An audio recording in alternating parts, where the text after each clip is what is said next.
This is a short video from Professor Christopher Liner at the University of Arkansas Geosciences Department to show how we can estimate porosity in a thin section image using ImageJ. So on the desktop I have a JPEG file of a thin section, and I drag this onto the application.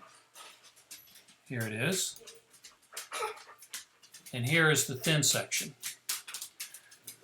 So at this point, this is a JPEG. We can work with it as a JPEG, or we could save it in the native format, which is a TIFF file. But for now, we'll just leave it alone. So the first thing we want to do is set up the measurements. This is under the Analyze menu, Set Measurements. All of these options are available to us on things we can measure in the thin section. The main one we're interested in is area fraction, but I'll leave a couple of others: standard deviation, min-max, modal, but you can change these if you'd like. Here's where we can set the number of decimal places. For the area fraction, we'd like to know to within, say, 2 decimals, so we'll leave 3 here and drop the final decimal ourselves. Say OK. So now the section on set measurements is done. What we need to do is set a threshold.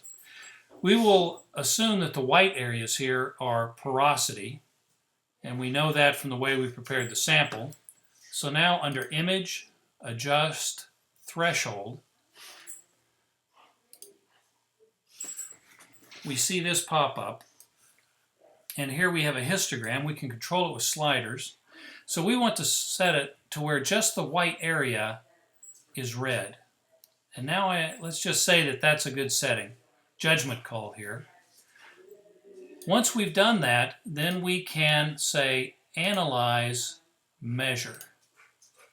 And we get a text window with the results we're interested in. And again, the main thing we're interested in here is the percent area. In this particular, it's the last column here, in this particular thin section, 17.192% is highlighted as porosity.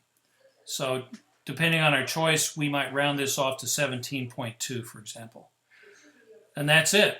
And if we have 50 thin sections, we can do each one in a few seconds, and we can get a very precise measure of the porosity.